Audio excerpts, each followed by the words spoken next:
Hello friends, welcome to another episode of the TFC audio project. On this episode of Shop Talk, Mike and I talk about pain. We start by defining pain and how it's really an alarm designed to protect our bodies. We talk about the evolutionary benefits of pain, chronic pain, how pain doesn't equal damage, how the body learns from pain, and we cover how to use pain to your advantage. Physical pain is something that every human is going to deal with at some point, and it seems like the common culture today really tries to hide it instead of working to determine its root cause. Hopefully this episode helps you better understand and deal with pain in your own life and help family and friends do the same. This episode of the podcast is sponsored by TFC app. With an expanding global tribe of foot nerds, we set out to create a platform that will allow the tribe to share our learning journey with others and inspire people around the world to live a more natural lifestyle. Only you can be the hero of your own health journey, and we wanted to create a free app that delivers science-based health education so that we can guide and inspire you to reconnect with health. Our team is refining the features and uploading content during the month of October, and we're set for a full public release on November 1st. Until then, you can download the app on the iOS or Google App Stores, and you can see descriptions of all the features that'll launch in November. This episode is also brought to you by the Roasters Pack. Our team at TFC head office in Ottawa are big fans of coffee before 11 a.m., and this unique company has a cool subscription service that gives you 3 great coffees, delivers it to your door each month, and also gives you the story behind the craft roasters that each of them comes from. You can check out theroasterspack.com and use the code FOOT at checkout for $7 off your first month of any subscription. This episode is also sponsored by our travel partner, Nanook Protective Hard Cases, which we use to transport gear to and from our seminars and workshops. They make super high quality cases in Canada with their professional grade hard cases, and they can keep your electronics safe during travel. You can check out their stuff at nanook.com, Nanuk.com. That's it for sponsors. Let's dig into this episode. Hope you enjoy. It's the TFC audio project. It's a collective effort. Help people understand their bodies, starting at the feet are the gateway for people to see that there's an issue. A foot conversation is always a whole body conversation. Hey folks, Nick and Mike here, back for another episode of Shop Talk. And today's episode is going to be pain. We talked about pain as kind of a subtopic in episode 29, but we wanted to take a deeper dive into the topic. It's a really complex, very interesting, and very compelling topic that I think affects everyone. And as the research kind of catches up, we're understanding more and more about it. And so sharing our journey into learning more about pain through these podcasts is kind of the best way to keep everyone looped in of how our thinking is evolving. So, like all topics related to health and the human body, it's a very complex one, and we're only going to kind of scratch the surface based on what we know right now, but we figured it would be potentially of value for everyone to kind of understand this stuff. So I think a good place to start is to talk about how pain affects everyone. Yeah. Right? Like if you're a kid or you're an adult, you're going to have pain at some point in your life. It is not something to be avoided. It is a thing. And to define it, going back, I think we used this definition before in the fibromyalgia case, but the working definition that I found was an unpleasant sensory and emotional experience associated with actual or potential tissue damage or described in terms of such damage. And I highlighted a few of those words. So an unpleasant sensory and emotional. So the two things, it's the combination of those things. It's not just one or the other. And then I circled experience. So the pain is not necessarily, it's not just a sensation. It's like the whole experience of having pain, because it's so complex, which we'll get into. Yeah. But I think that is a pretty good definition because it highlights the fact that it is an experience and it is associated with actual or potential tissue damage in a lot of cases. And I think potential is a powerful word there too, because as we're going to talk about, pain doesn't always mean that something bad is going wrong structurally or in terms of damage in the body, but it's a signal that signals a threat, whether that's a real threat or not. That's the definition I had written down too. I think it comes from the International Association for the Study of Pain. So it seems like that's the right spot to get a standardized definition. Yeah. So even just starting, I think you had that sheet from Greg Lehman's course, and one of the things he said on there is that pain is an alarm meant to protect. Yeah. And I think if people look at pain with that mindset, it really does change. It changes how you acknowledge and how you actually deal with pain. If you know that it's there as a signal to protect and not just as something that's an annoyance to be gotten rid of. Exactly. Which I think is the common conception that a lot of people take. It's part of our body's you could say, defense system. And it, going back to evolutionary terms and survival terms, it really is that alarm that is trying to really keep us safe. It's trying to keep us alive and survive. I read a book recently too about evolutionary psychology, and really it's that, like, this kind of stuff is not meant to be right all the time. It's just meant to allow us to survive, and it's trying to give us the best chances to survive. So that's all the system is trying to do.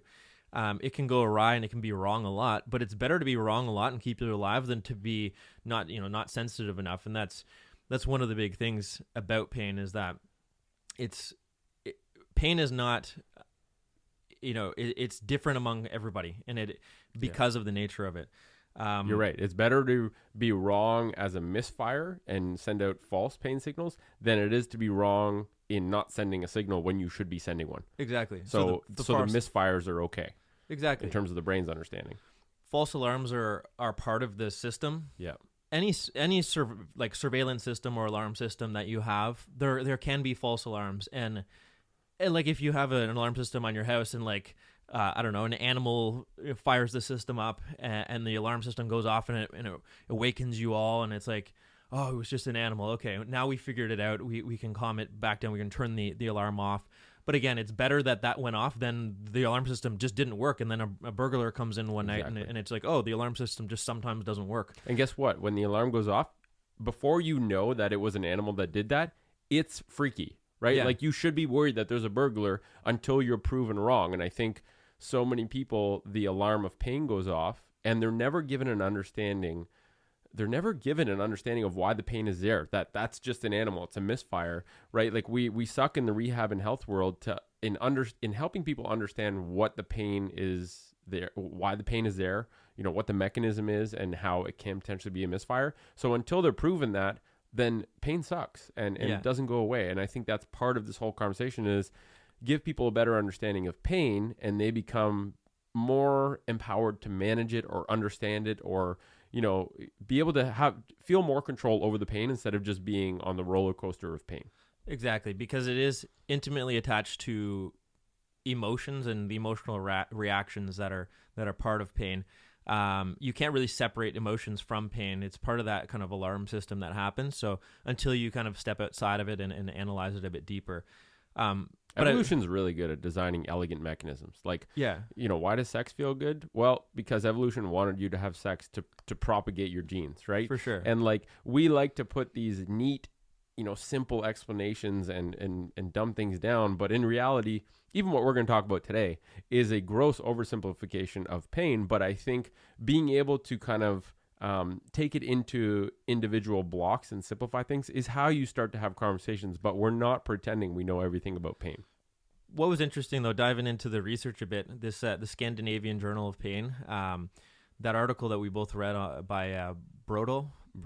Yeah, Brodal. It's Per Brodal. Yeah, so it's called The Neurobiologist's Attempt to Understand Persistent Pain, and it is a tremendous article available at Elsevier journal database or whatever.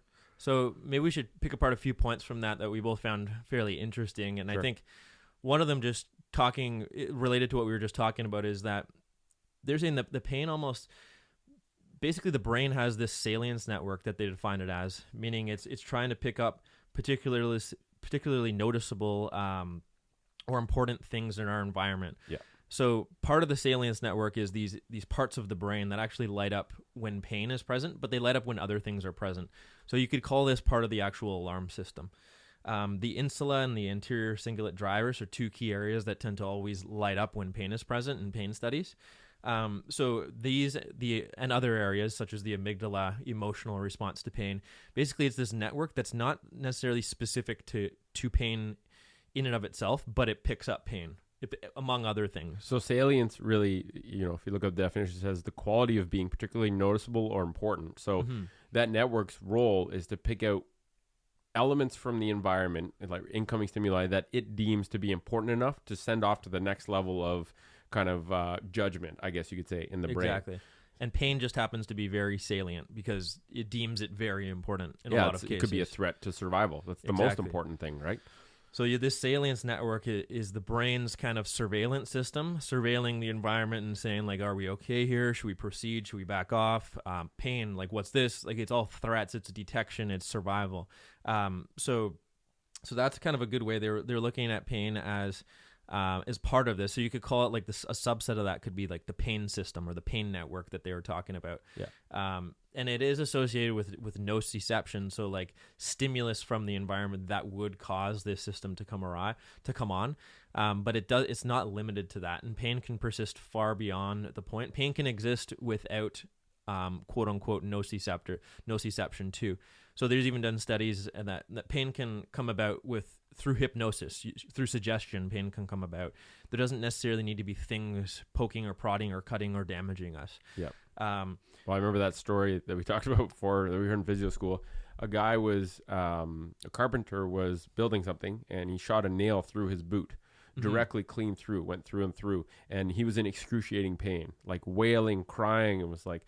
And then he goes to the hospital, and when they get to the hospital, they start to take the boot off, and they realize that the nail actually missed his foot. It went between two toes. And as soon as he saw that, all the pain went away. But until then, he essentially had the same amount of pain that he would have had if a nail went through his foot. So your brain's perception and like the visual stimuli there was actually what the salient network picked up as being a relevant threat. Yeah. But there was zero physical damage. So, what's going on there? I think it's a good illustration of how complex pain is when it really is all systems of your body trying to compute whether something is a threat or not. And sometimes other signals or cues can actually supersede the physical signals that come from direct damage to tissues. Exactly. And part of that is like the pain system, its sensitivity, like we already hinted at, is that by nature it's a good thing for the pain system to be sensitive to a lot of different things because of that false alarm effect. Yep. So that's inherently part of it, because we don't want it to miss these homeostatic threats to our survival, and it's not very specific. So again, it can't really tell how much of a threat one thing is, or like this is all part of the complexity of it. It doesn't mean it's not associated with like more pain is not associated with more damage, and a lot of people think that like, it must be very painful. There must be a lot of damage occurring then. Not necessarily. There could be no damage actually. Exactly. It could just be perceived damage from that original definition. So the other part of it from that article that it really riffed on was the fact that it's highly plastic and it quickly learns associations.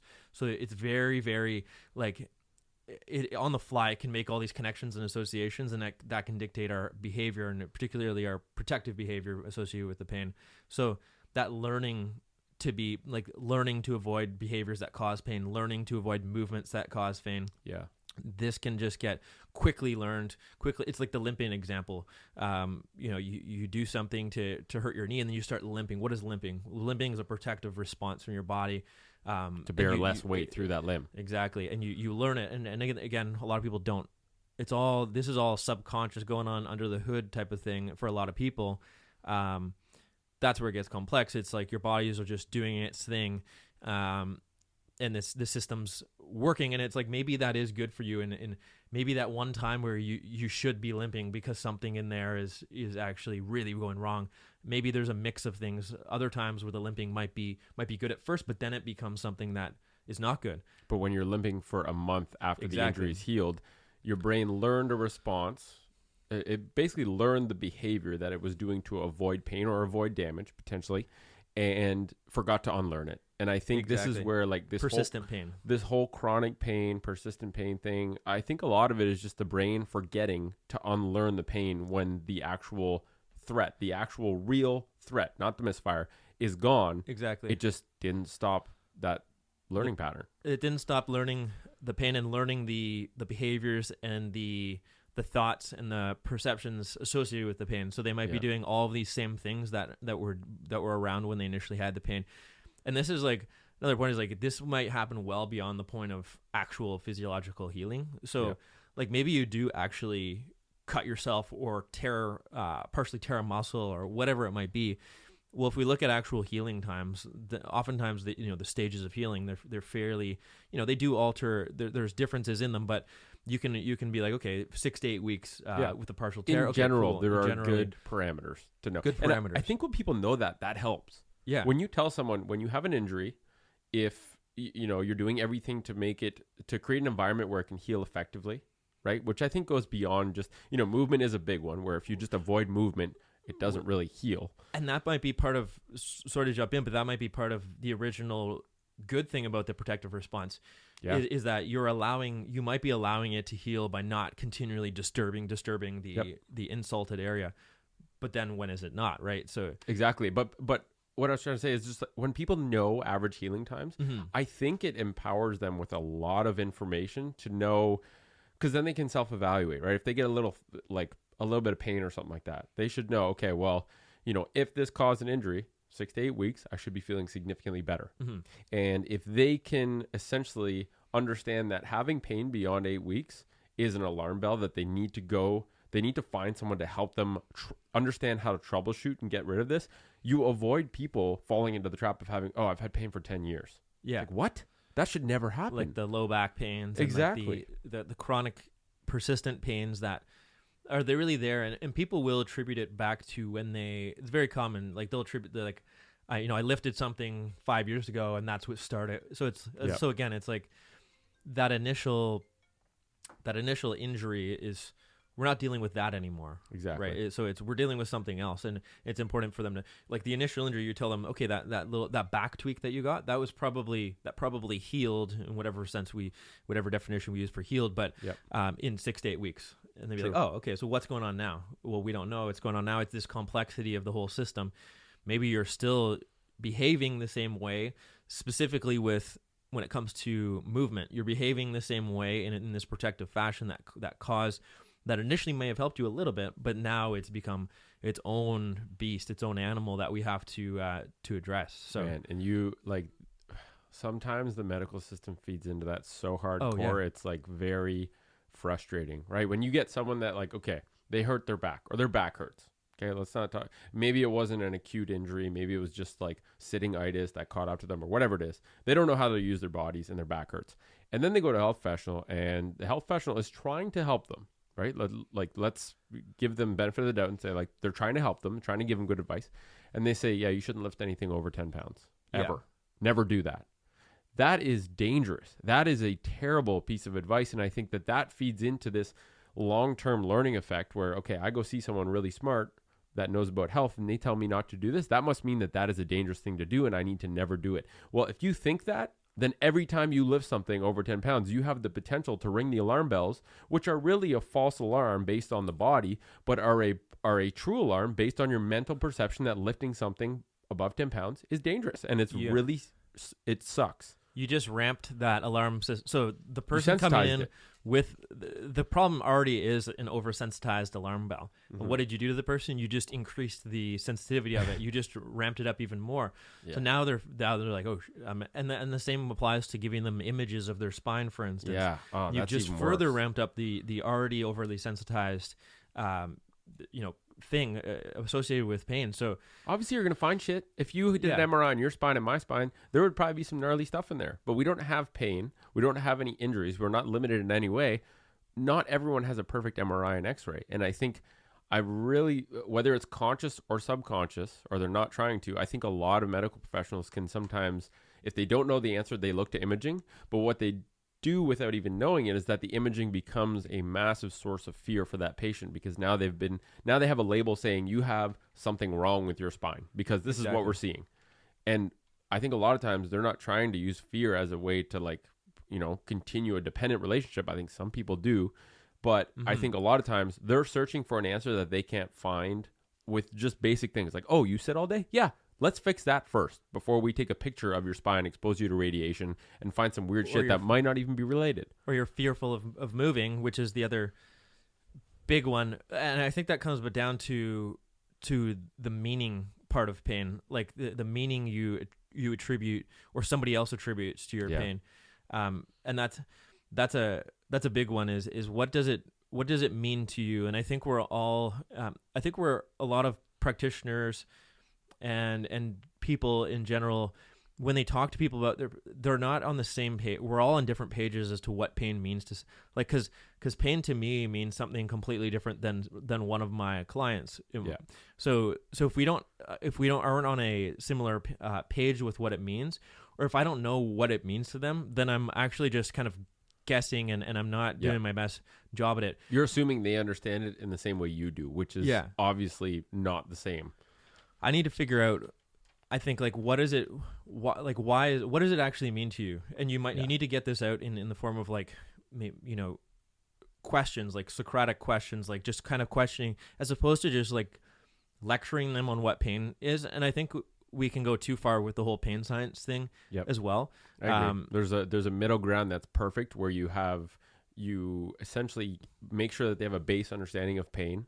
You have mutual agreement on the nomenclature of what words mean what. Because we were even talking about that. Like, certain words can mean totally different things to different people. Yeah. And if you don't clarify the nomenclature and what those terms refer to, you can create a lot of confusion in what you're saying and in what they're interpreting. Exactly. So, but there's a sweet spot for sure. And I think a good idea is to try to, before you go deep down the road of all this stuff with your client, maybe try to uncover what their meaning is of it right now at this point. So then you have a better baseline to know, like, okay, that makes sense. That's what you're thinking of it right now. So here's let's start talking about maybe some differences in what it might actually mean. But until we know that, we were talking about the example of, like, I was doing some stretching last night, like some deep loaded mobility, and it was intense. Like, it was really intense. And it was with my brother, and I was like, well, I was already thinking this pain because we were doing the podcast today, but I was like, it's a sensation right now, and it's really deep, and it could be considered intense, but to me, it's not painful because it actually is something that I actually appreciate and I like, and I'm purposely doing that on purpose, because partially I actually don't mind the feeling, but also I know that it's going to bring me more benefit thereafter. And you're aware that that's not doing damage. And I know it's not doing biggest distinguisher is, you know, the physiology of the joint you're working on, and know that you're not ramming two bones together. That's the thing. It's uncomfortable as shit sometimes, but you know, I'm not doing long-term damage. In fact, I'm actually benefiting my body. Yeah. So it's really hard, because if someone doesn't have that understanding, how do you convey the point that sometimes that is an area that not only can, but actually needs to be worked into? Yeah. Without them just ramming into pain. Like, it's they might perceive that same there's an art to thing as something very that comes down to, we're on different pages already. Yeah. Because we don't know, like, somebody might think that is bad, even if you're telling them like that is okay. They might just, from whatever they're learning throughout their history and their lifetime, and them not doing that before, they might think, holy crap, this is not good. This is going to hurt something. It's going to tear something, whatever it is. Yeah. But yeah, like, it is weird. So it's just communicate. It's the same thing. It boils down to just, you know, like at FRC, I did that course recently, and they talk about closing angle joint pain, and how there's, you know, they didn't talk a huge amount on it, but they did cover it and talked about how, you know, where the pain is and the qualities of that pain can help to tell you whether it's a joint problem that you shouldn't be leaning into, or whether it is a cramping or capsular tension problem that you can lean into. For sure. And so I just think that distinction, that's really where, and every person that comes in to see you is completely different. This is where the art of being a health professional comes in, because you can't take the same cookie cutter. I think with general health guidelines, like what we're going to try and give through TFC app, just giving general guidelines of, like, here's how you sit less. Mm-hmm. Here's the features to look for in a shoe. That stuff can be given to everyone, and that's like 70% of it. But the specific stuff, when you're working with someone on a specific problem, you need to understand that person. And that is a very nuanced, like, that organism has a lot of baggage associated with it. Like, a lot of learned stuff, a lot of learned patterns, a lot of compensatory patterns that they might have been working with functionally, right? For a long time. All compensations are adaptive. They're a solution to a problem your body encountered. And whether that solution can be done long-term or not depends on whether it was efficient or effective. But there's a lot going on. And I think the perception of pain is a big one to get on the same page with. Oh, for sure. Because the whole biopsychosocial approach, I agree with, and I know you do too, but, like, if you go to one extreme of the continuum, you're like, okay, this person comes in and they sit all day and they can't do a squat and their knees hurt, I don't give a shit how much biosocial, psychosocial factors are going on. That person needs to learn how to move. They need to so move more. There's a conversation to be had about like, yes, I agree with that part, but there's also a physical element. That person needs to put in some work. It's not just wrap their head around how pain is not, all this kind of stuff. Exactly. There's both. It's both in that, because that feeds into, like, I looked up some of the research on exercise and pain, and like across the board for chronic pain, it tends to be very, like, simply just raising your heart rate and moving your body on a regular basis is like great for pain. Like, so that's just like, it doesn't even matter what a lot of the studies like, just get on a bike, just do something, get your heart rate up, and then it's like, oh, go on pain your goes down. tiptoes. Who gives a shit? Exactly. So there's a component of like, people need to just like move more in general, and that is one of the best, like, quote unquote painkillers, because I think what that does is it gives us more, it gives us more information. It gives our system more information and it puts us in different situations and be like, the system responds this way in this situation when I move this way. Like, it just, moving more gives you more for your pain system to work with and determine what is actually threatening and what is not. Yeah. And if you're simply not putting enough information or data into the pain system, you might just perceive things that are out of, like, you know what I mean? It's just 100%. That's a really good way of framing it, actually, because you're basically, if right now you have the perception of there's like 50 movements that are all potentially dangerous you shouldn't be doing, and there's only 20 that you can do. Yeah. Well, if you move more and you all of a sudden have now 100 movements that are safe, and there's still only, now you have way more safe movement than unsafe movement. So your fear of movement has automatically been lowered, and the sensitization of your whole system has been lowered because now there's more safety than danger. The salience network is like, well, I've been here hundreds of times before, and I've been here too, and I've been everywhere here because we move a lot. So, oh, cool, we move a lot. This has all been good in the past. We've done this in the past. Oh, when I've done this in the past, it's felt this way, but I've been good the next day. Cool, that's more information. We just update the information in the salience network, and that's just by simply moving your body more. Yeah. And then again, we can get into, yes, for performance and for efficiency and for things like this, then we can get into like, okay, well, now biomechanics do matter. Giving you different movement options matters. If you want to actually move or run faster because you like running, that matters. Now we can talk now we can go into like hardcore detail about biomechanics and stuff. But I think at the start, it's just like the exercises and pain studies, just move more. And that is like the first step, and be more aware. I think moving more and being aware of how you're aware of your movement, aware of everything as you're moving. Yeah. Combining the awareness with the movement, because I think that is just the updating the data thing.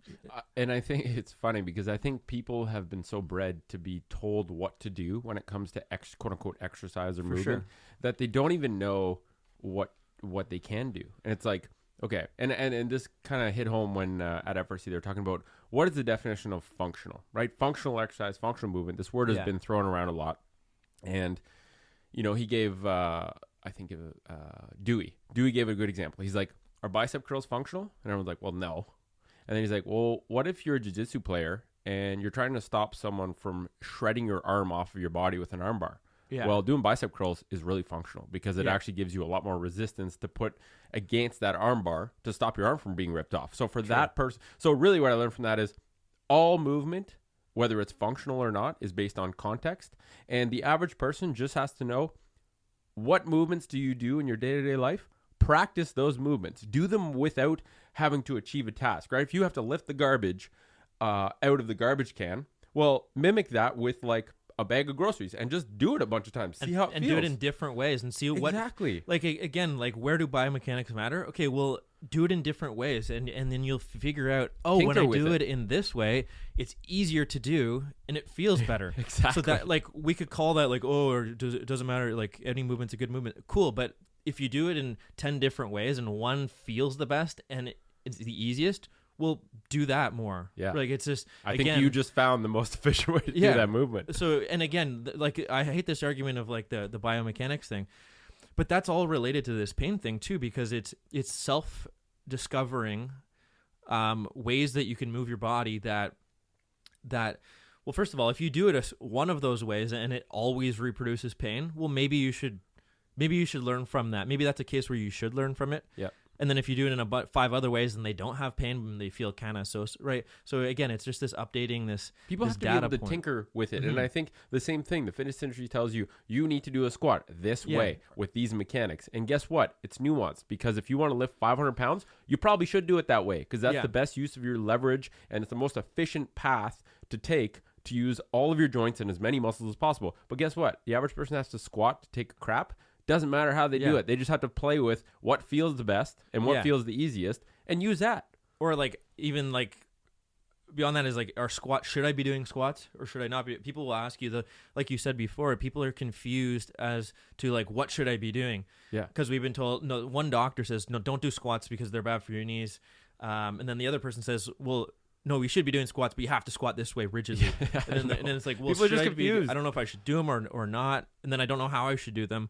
But then it comes down to that. It's like, but again, if you're squatting it with your knees jutting forward and caving in, and you again, get pain every time. And you get pain every time. And we're not necessarily saying that's a bad, it might not necessarily be bad if you're ready for the movement, if you're prepared for the movement, and if you can control the movement, and you're aware that there's other ways of moving and you can reproduce those other ways, that might not be bad. But for the person that's the only way they're doing it and it hurts and they're not prepared and they don't know there's other options, maybe we need to explore other options, right? So it's all context. Exactly. Everything boils down to context, which is why so many discussions go the wrong way on social media, in person, because people fail to appreciate the importance and actually the requirement for context to be basically understood before you even have a conversation about something, because it's just and it's very nuanced in that people, if you do not create a baseline of nomenclature in terms of me and you understanding what terms mean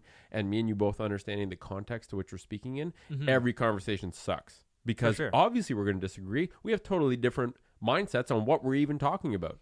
That's why, like, the energy wasted, when I look at Instagram threads, I see energy. I see energy being wasted. Yes. Because it's, and then I imagine the person, like, it's almost like a thought experiment, like, wow, this person is probably sitting there, and you see comments that go back and forth between even reputable, or what we'd call reputable, like, practitioners in the healthcare world. Just, and it's like, holy crap. This is just, what you said, maybe a simple context thing would have solved this whole thing. Exactly. And you wasted literally hours, because I can see the actual timeline on all this. And it's like, wow, you guys are really unaware. Like, maybe you want to waste energy, I don't know, or maybe you like doing that. Maybe that turns you on. But again, it's something that, like, I think a lot of people aren't aware of, like, how much energy they're wasting and it's not the best medium. And this is yet another reason why the importance. Creating an app sucks. It's really one of the most frustrating things, because there's so many, like, if you have one comma in the code that you didn't know was there, I mean, I know nothing about coding, but that can throw off the functionality of the entire system, or the entire kind of feature you're trying to engineer. So it's frustrating. But the thing that propels us forward to be like, this is too important to give up, despite how frustrating it is because you can create a platform that takes into account context, that tries to be nuanced in these conversations, and also backs everything by science. Science does not give a shit about anyone's opinion. It just doesn't. And it's the only anchor that can bring us all together to have a solid conversation of just, is this testable? Did this pass the test? Can someone else test it and refute it? If it can, and it abides by those principles, then it is a good enough piece of content to put out as truth, with always being open-minded that someone's going to refute it. The tool of science is to prove you wrong. That's what it's there for. It's always going to do that. But people just aren't being given, like, it's so muddy. Like you just said, the trainer said this, the doctor said this, I see this on Google. It's confusing. So it's creating, like, content that gives people a solid, clear idea of what they can start to do. Exactly. So, and what does that lead to? Like, that leads right back into the pain discussion. Yeah, let's bring it back, because we got a little bit far. That's essentially what it all is that the mass confusion about it all is a big player when it comes to, because what is the modality that we want to use to get people out of pain? Movement. So when there's such mass confusion over this movement, that's what kind of muddies the waters. So I think it's important, and like we've talked about with pain already, it's poorly related to damage. It's very complex. Our thoughts and emotions and all of that get tied into it. It's a it's a survival at its core. It's a survival mechanism that's kind of been bred into our systems. I think one point that they make there is separating, like making a distinction between pain as a sensation or an experience, whatever that experience means for that person, and the underlying mechanism. Because I think it seems simple, but when you intertwine those two things, it completely changes the dynamic of how you have conversations about pain, right? If knee pain means problem with knee, then it makes you zone in on the knee and maybe at the expense of looking elsewhere where the problem actually is, right? It's how the person perceives the total situation around the pain, including what they think about. And again, getting on the same page of that is key.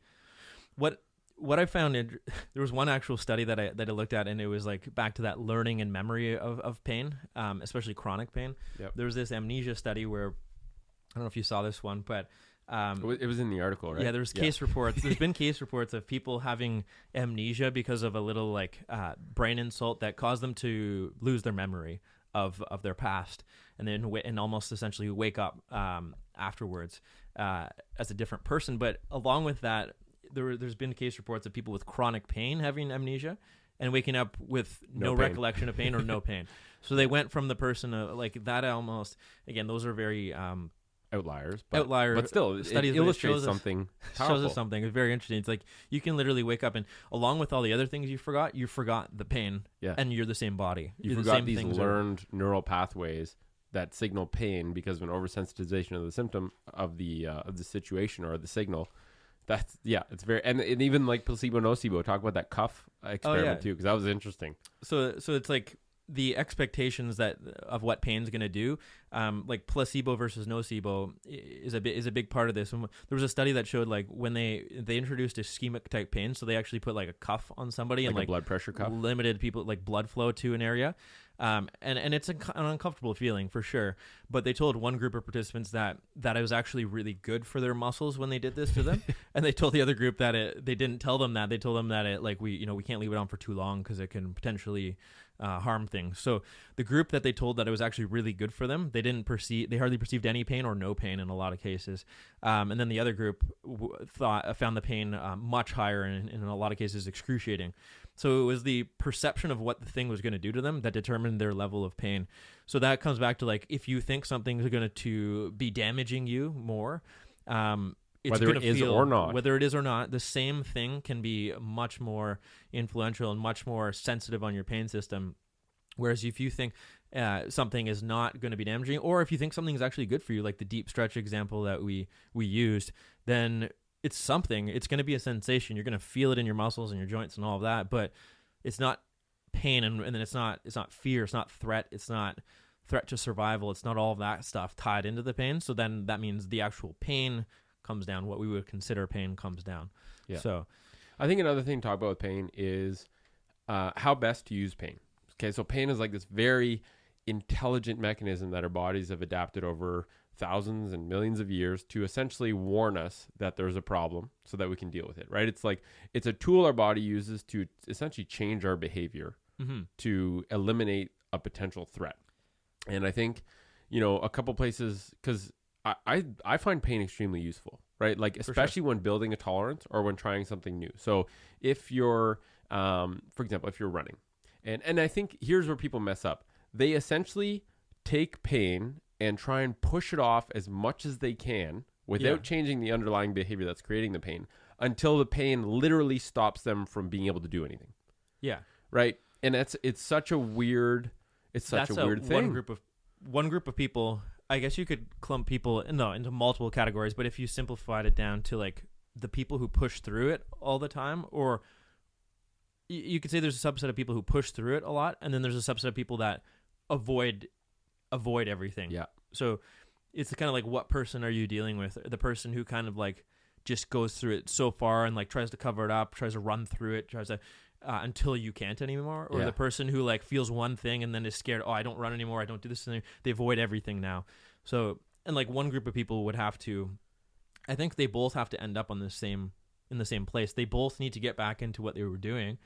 One person might need to really reduce load, go back to the basics, see if they can work on things that improve that. One person might actually need to be right away exposed. They may be like, hey, no, you need to actually get into this now. Like, we need to actually go there quicker. The other person, no, we need to hold back. So it's like, who are we dealing with? What type of person are we dealing with? Right. So, but a lot of that's just cleaning up their relationship with pain. Not trying to postpone it as much as possible until it stops you dead in your tracks. It's like, when I get pain, I use it right away. I use the signal of what that told me right away. And you try stuff. And you tinker, like, oh, I wonder why that created pain. If I do it differently, does it still create pain? Oh, it doesn't create any pain that way. Why could that be happening? And I think if every time you experience pain, and this happens all the time, like people in my family or close friends will say, oh, geez, my knee kind of hurts. Mm-hmm. And it's like, they expect me to be the wizard of solutions. Be like, oh, it's because you did this, this, and this. It's like, the first thing I ask them is, why? And I wait uncomfortably long until they respond. And guess what? Most people, as soon as I say why, you almost see it in their facial reaction. They're searching for things that they might have done that day or the day before that could have triggered it. And sometimes I have to wait a long time for them to speak. But when I do that, they're like, oh, well, I did this yesterday and it kind of felt weird when I was doing it, but I didn't get pain, but now it hurts. And it's like, you see them self-realizing, like, they didn't just look at pain as something that happened to them. They looked at pain as a byproduct of something they did that they might not have realized would have caused them pain at the time, but they're now creating essentially the pattern recognition of knowing, that could have been the trigger. It might not have been, right? But what I always tell people is, like, pain doesn't happen out of nowhere, right? Like, sometimes it's a misfire, but most of the time, even if it's a misfire, it's because of something you did. So if people just ask themselves, I wonder why this hurts. Or didn't do. Exactly. Yeah. If you didn't move all day, it might hurt to move. Yeah. But I think people just have to ask themselves, I'm getting pain. Why? Is it because I did something more repetitive than usual? Did I load my body up more than normal? And I think for a lot of people, this helps when building a tissue tolerance. So if they start going barefoot or start transitioning to a natural shoe with walking and their foot hurts a little bit, well, it doesn't mean what you're doing is bad. It means you have to evaluate how you're doing it. Maybe you're doing too much, right? Maybe you have to do a couple extra things to make sure you can actually do that and not get pain. But I really think if you give the power back to the person to understand pain at a superficial level, and like we talk about this all the time, the body's insanely complex. We don't understand the body fully. No one does. If anyone says they do, watch out, because even the best neuroscientists in the world, the most advanced, smartest people, immediately will say, we don't understand shit when it comes to the brain. We're starting to understand more, but we don't really understand much. And I think it's kind of like your iPhone. You use an iPhone, you use it to do the purpose you want, right? You send messages, emails, whatever. You don't know every single part in the iPhone or how iPhones work, right? I still get confused as to how the hell we have a supercomputer that can talk to other people on the other side of the world and just hold it in one hand. It's weird, but I can still use it. And I think having a bit of an understanding with pain allows you to better use your body without having to understand every single complex nuance of the pain pathways. No, exactly. You don't need to know the brain, the specific parts of the brain that are firing and communicating with other. Like, you just need. No, it is interesting to know though that that's happening, right? Because I think if you get I think just more of an understanding of things just gives you a bit more power to then see them for what they actually are, as opposed to getting caught up with the more of these primitive evolutionary survival mechanisms that are very good, but that are actually not necessarily the truth. The truth of the matter is, here's what's actually going on. So just simply taking the messages that our body's giving us at face value will not get us very far. And the same goes for other things. Like, this is essentially like the body's just sending us signals all the time, and knowing that these signals are not they're not what you might perceive they are. Yeah, it's a weird thing. Like, it gets into more of a deep like, what is. I think we can become a slave to our instincts, from our evolutionary instincts, if we aren't aware of them, and that might get us fairly far in life, enough to actually perpetuate our genes and survive, because that's all it cares about. So like, evolution cares about survival for sure. Pain's part of the survival mechanism. Yeah, it doesn't care if you're miserable. It doesn't care if you're miserable. It doesn't or you have pain all the time. It cares that you survive and can reproduce and pass your genes on. Exactly. So that's kind of knowing, stepping above and saying, okay, so that's there to help me, this whole system. But if I'm more aware of like the things behind the system and what's going on, I have more power to just not necessarily control it, but just be a bit more in control of what's going on, and kind of understand it better, and not get it as much power, right? Yeah. Not be run by it. Well, I thought of a funny. I may or may not have consumed a certain legal substance in Canada, and I thought of this analogy where one day I saw a kid at a park. I was out for a walk, saw a kid at a park, took a massive bail, like was just full sprint in like the little wood chip area, and just blew a tire, face plant, and I was like, oh crap, that probably hurt a lot. Immediately what the kid did, it was very interesting. He got up and he looked at his parents right away.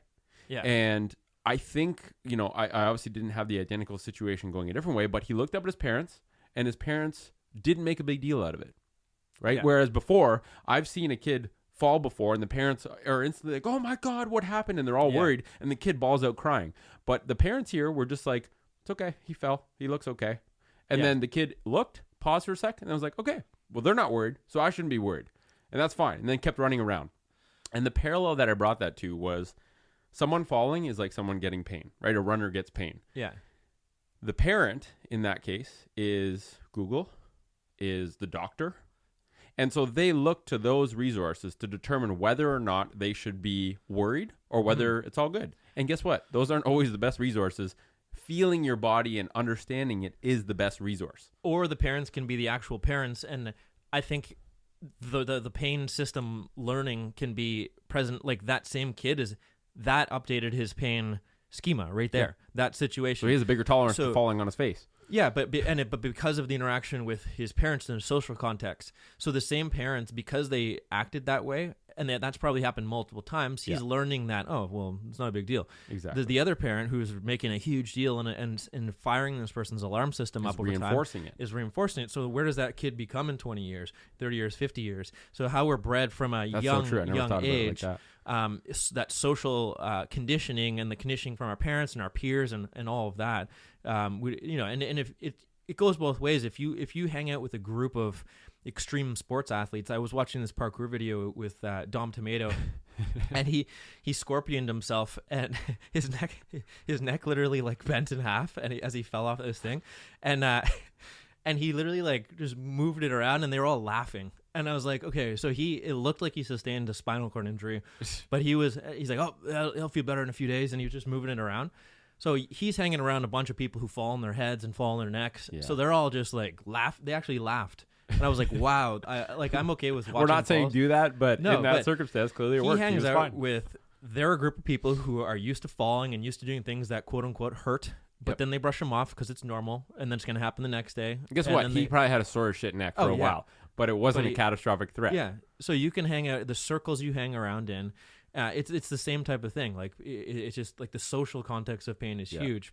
If you hang around with people that complain and whine about having chronic pain all the time, you're probably more likely to fall into that. Like you are the people you surround yourself with. Yeah. Right. Like we were just finishing up final edits on the curriculum. One of the new modules is the environment, and one of the ones that I really zoned in on is your social environment, the people you are around. You are likely to become very similar to the people you surround yourself with, and choosing who you surround yourself with based on the values you have and the values that they have actually determines how easy it is to change your habits. Oh, for sure. And one of those habits is pain. Exactly. Like look at somebody, like we looked at the kid. If you look at the example of the parent. So what if you have a parent from a young age and the kid grows up with a parent with chronic pain, and their beliefs about pain are really off and they're awry, and they act a certain way, and then basically the child learns over time, and they're bred in an environment to learn that like this is what happens with their body, and like I can't do anything, I can't lift anything, and I act a certain way. Man, so, you see that with back pain all the time. Oh, exactly. My dad had a bad back, so I'm gonna have a bad back. Yeah, learned. We know someone like that. Oh, for where sure. They think their back pain is normal or natural because their dad has back pain. It's like, you both sit all day. Well, it's like everything around the pain. It's their whole experience with the pain and the way, but. It's just like the learning effect of pain from not only ourselves learning and our bodies systems learning, but also learning through the cultural context, the social context, and everything like that. And that leads us back to like the fact that I think pain is just very, very complex, and we cannot. It's very clear by this point. It should be very clear that pain can't be taken at face value, and we need to dive a little deeper and be a little bit more like investigators with people that we're helping, but also with ourselves. We need to look at it a little bit deeper. And I think if we all take this approach of learning a little bit about it and knowing that it's complex, we can start to kind of shed a bit of light on it. And that's what's going to get us out of pain is this getting slightly more aware over time and doing things that we know help with pain. For instance, the movement, the exercise, going towards the pain, looking at the pain, looking at things that provoke it, looking at things that we're fearful of doing and going towards them, not away from them, and things like that. So, and I think that it feeds in, like, the key word that you said there was awareness. And I think if you want someone to take responsibility for their pain, we always talk about breaking up the word responsibility. This is from Gabor Mate, into response able. Mm-hmm. In order to take responsibility, you need to be able to respond to that environment or that situation. Yeah. And in order to be able to respond to pain, to be able to respond to your pain, you need a base understanding of what the heck is pain, why is it there, and what are the things that I can feel empowered to be able to do to affect that pain. Mm-hmm. And I really think we've just, like I said, we've gotten really comfortable shipping off that responsibility to the doctor or the physio or to the internet to tell us a bunch of weird things, when we have to kind of put it back, onboard that process back to ourselves and back to your clients and patients too. Yeah. Because a lot of it, as a therapist, I think a big part of my job is giving people permission to move, giving people permission to because a lot of times they've been that permission's been taken away. Yeah, you're right. That's so it's huge. Like, no, it's okay, and like we'll figure it out together, like what the dose is, or maybe what we should or could be doing at this point. But it comes back to, like, you've been the permission's been stripped and taken away from you, and we got to give it back to you because this is what's going to help you in the long run. Because that's the easy way of doing it, right? If you don't understand, if something hurts, well, guess what's a really easy solution to give someone? Don't do it. Mm-hmm. Running hurts, don't do it. Yeah. Lifting hurts, don't do it. That is a terrible solution because that person's life requires them to do those things at some point. Yeah. And instilling fear in that and making them have an even bigger and bigger fear of that behavior, is not the way to do it. No, because we are resilient, robust, and adaptable. And I think if, one of the things in Greg Lehman's, those points that he has is, one of them is you are strong and adaptable. Mm-hmm. You respond positively to stress. Like these affirmations to give people as like little nuggets of awesomeness that they can feel, yes, I'm adaptable. Yes, I might have pain, but I can get rid of it. My body changes every single day. I think these are like the key, anchors that people can use to be like, I can get rid of this pain. Exactly. Like, what do we do with a person with a hip replacement? First day.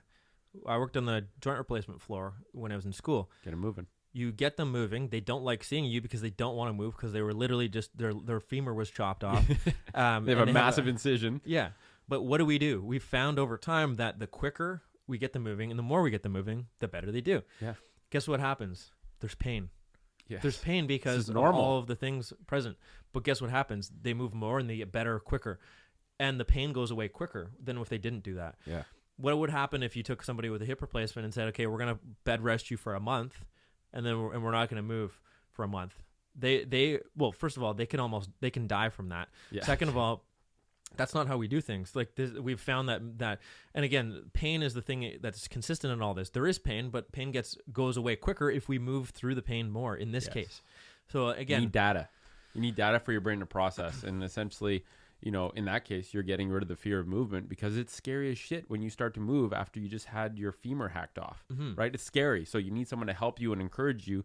And I think that parallel is actually a situation that a lot of people are going through. Whether that's low back pain, the parallel of hip replacement and just moving could be low back pain and lifting.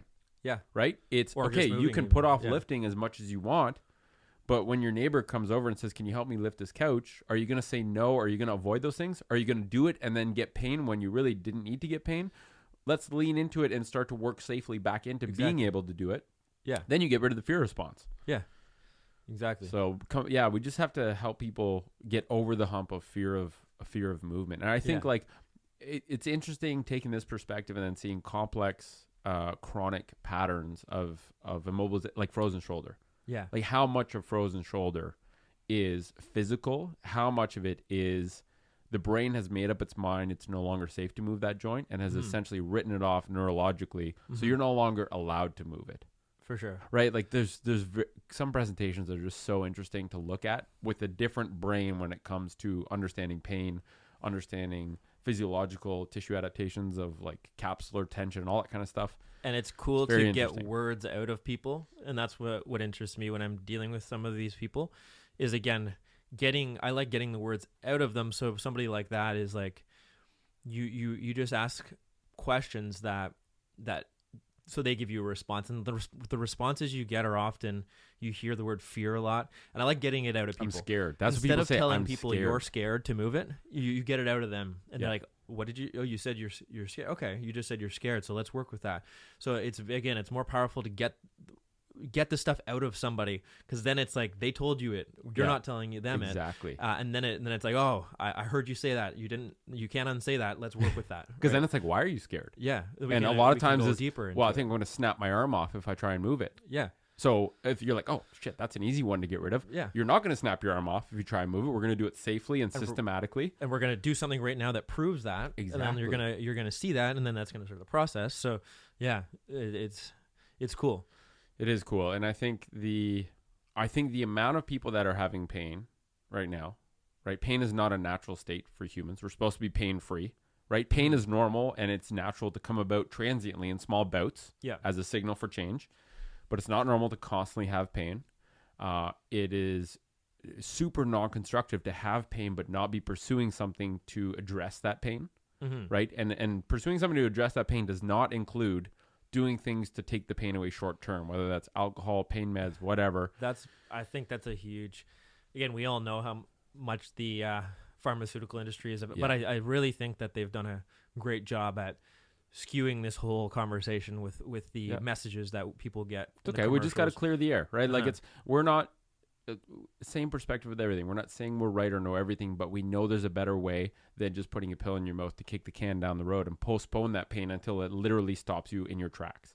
So, but it all happens through education. It's all awareness. If people know better, they do better, right? If someone understands pain and knows kind of where it's coming from or how to think of it, then maybe they're the ones that are offered pain meds for the pain and say, well, let me just try and see if I can work this out. Or maybe instead of taking a full dose every day, I'm going to take a half dose to make it tolerable, but I'm going to work through it.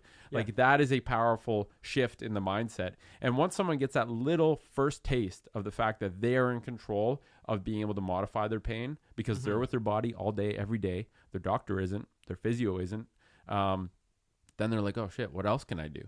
Right? How much more can I do? How much more of this responsibility can I take on? Yeah. And then crazy stuff happens where people are like, yeah, I had pain for 10 years. I don't have any pain whatsoever now. And when I get it, I'm not scared of it. Exactly. That's powerful. That's the thing. So anyway, we hope that conversation, it kind of took a little windy road, but I think that's the best way to do these things, right? Is not have a script to go by, is just talk about whatever topics come up. We hope that was beneficial for you. We will definitely be doing, I think we should do an episode on pain quarterly and just update, different aspects of it too. We can hone Yep. in on different, because there's tons of research studies on simply just the parts of the brain involved in pain, and we can dive into that. We can dive into other things. I agree. too. I think some of them would be fun to really nerd out on. I don't think those will be beneficial to as many people, but those are the fun ones that you and me enjoy, and I think that rubs off on the professionals that are listening to this to get even a really nerdy understanding of pain and pathways and what is the current best understanding from the smartest people doing research on pain and how we can be better at dealing with pain. If you're a professional, empower people to understand their pain. If you're a person in pain, take strides to better understand it. If you're listening to this and you know someone that's in pain all the time, let them know to listen to this, right? We don't make any money from this. It's just put out there to hopefully benefit people in giving them a better understanding of their body. So anyway, we hope you enjoyed that episode and it benefits you, and we'll catch you next week.